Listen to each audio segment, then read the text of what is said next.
Why, friends, success doesn't start with action. It starts with thinking, and not just any thinking, correct thinking. You can't have a beautiful garden with weeds in your mind. You can't build a palace on shaky beliefs. You've got to learn how to think in a way that builds you, not breaks you. So today, I'll teach you how to think correctly, because if you can think right, you can live right. Your thoughts are the architects of your life. Every building starts with a blueprint, and your life is no different. The problem is, most people are living inside mental houses they didn't design. They're walking through rooms built by fear, past experiences, and other people's opinions. They don't even realize that the structure they call life was drafted by thoughts they never examined. But here's the truth. You are the architect. Every belief you hold, every decision you make, every action you take begins as a single thought. If your thinking is small, your results will be small. If your thoughts are expansive, so will be your opportunities. Life is simply a mirror reflecting the architecture of your inner world. You can't build confidence out of self-doubt. You can't construct peace from chaos. You can't live richly with a poverty mindset. You have to first redesign the blueprint. You have to sit down with your own thoughts and say, what kind of house am I building? Is it strong enough to stand when the storm comes? Does it represent who I want to become? Most people wait for circumstances to change before they start thinking differently. But that's backward. Circumstances don't shape your thoughts. Your thoughts shape your circumstances. A wealthy mind will create wealth even from scratch, while a poor mind will lose fortune even in abundance. The soil of life doesn't care what seeds you plant. It simply grows what you give it. So plant wisely. Start being intentional about your inner dialogue. Begin each day with thoughts of gratitude, discipline, and growth.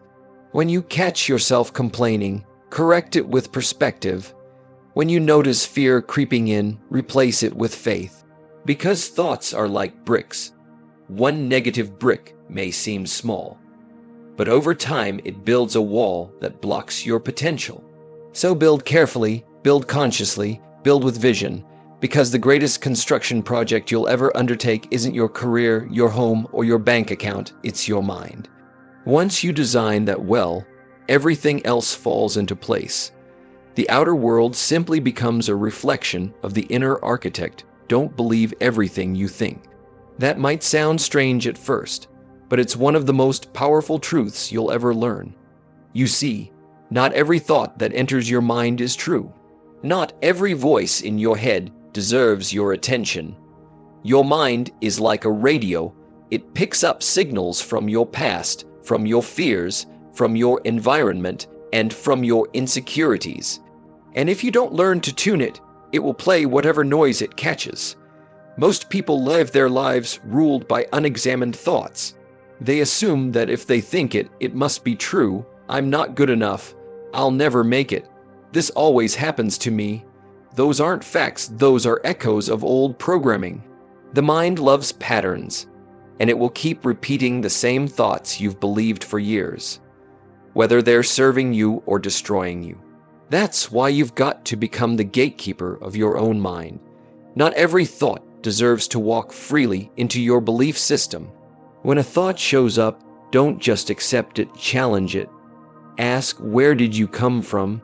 Who told me this? Is this truth, or is it fear talking? You'll be amazed at how many of your thoughts were never yours to begin with. They came from people who didn't believe in themselves, from society's limitations, from moments of failure that you turned into permanent identities. Correct thinking means you become the judge, not the prisoner, of your own mind. And here's something important. Your mind's job is survival, not success. It's wired to protect you, not to promote you. That's why it whispers things like, stay safe, don't risk it, what if you fail?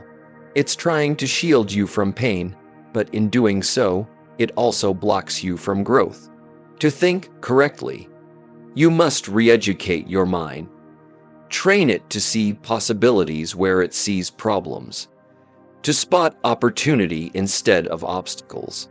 You can't stop thoughts from coming, but you can decide which ones to water. Don't give attention to every passing worry, every old memory, every doubt. Thoughts gain power only when you believe them. The more you argue for your limitations, the more real they become. So stop defending the thinking that keeps you small. Your thoughts should serve you, not sabotage you. Start treating your mind like a conversation partner, not a dictator. When it speaks, listen, but verify. Question with wisdom. Accept only what aligns with your purpose. Because when you stop believing everything you think, you stop living as a victim of your mind and start living as the master of it. Feed your mind with better ingredients, because your thoughts are only as strong as the material you give them. Just like the body can't thrive on junk food, the mind can't grow on mental garbage. Every day, you're feeding your mind through conversations, content, news, entertainment, the people you surround yourself with. The question is, what's on your mental menu? If it's constant negativity, drama, gossip, and distraction, don't be surprised if your life feels heavy and directionless. You can't expect clarity from chaos. You see, your mind is like a garden, and every piece of information is a seed. Some seeds produce weeds, worry, doubt, envy. Others produce flowers, confidence, wisdom, peace. The harvest depends entirely on what you choose to plant. Most people aren't living with a lack of talent or opportunity. They're living with a polluted mindset. They fill their minds with noise and wonder why they can't hear their own intuition anymore. Start curating what you consume. Read books that challenge your thinking. Listen to voices that lift you higher. Spend time around people who talk about ideas, not people, because the conversations you keep are shaping the person you're becoming.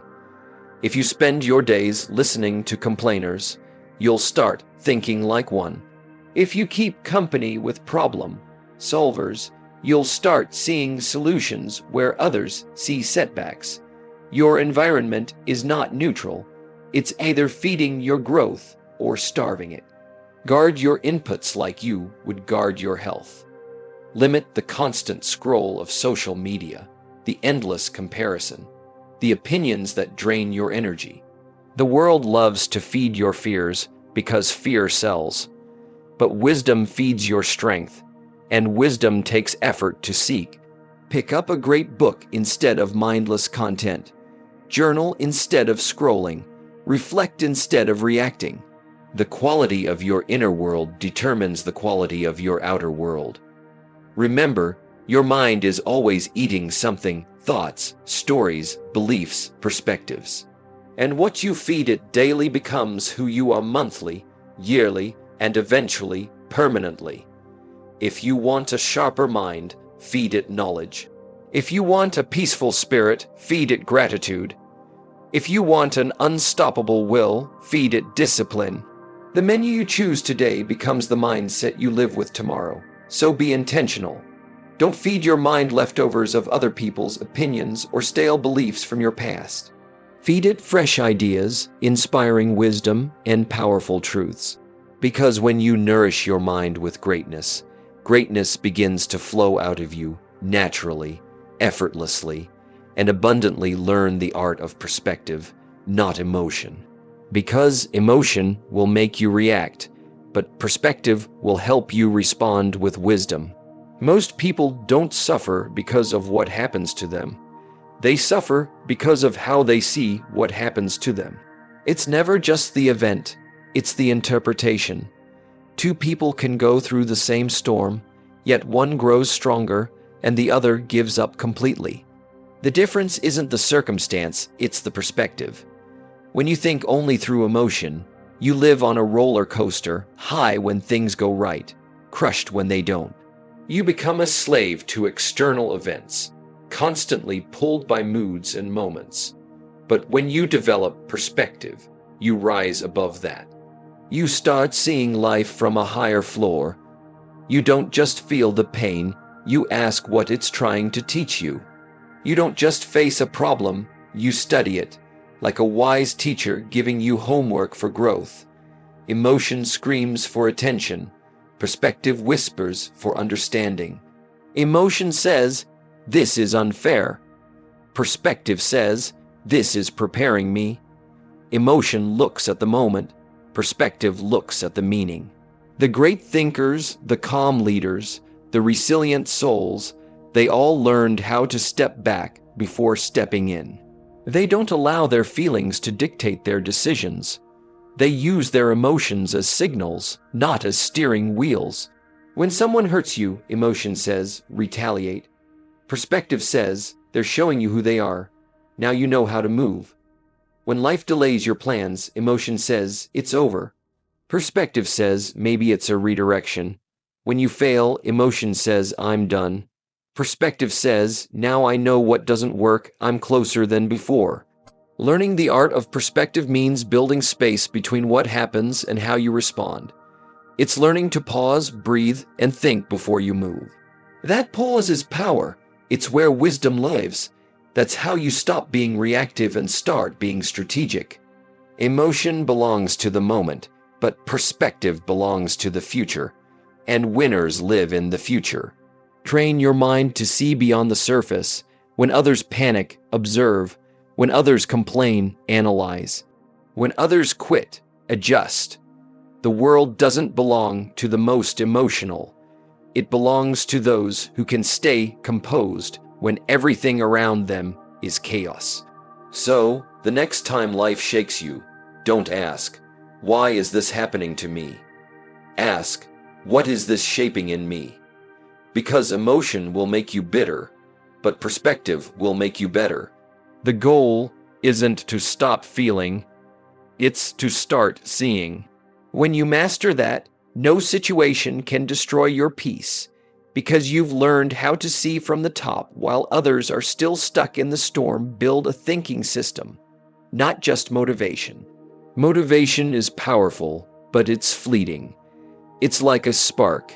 It can light a fire, but without fuel, that fire dies quickly. That's why so many people feel inspired one day and lost the next. They heard a great speech, watched a powerful video, or read a moving quote, and for a moment, their spirit caught flame.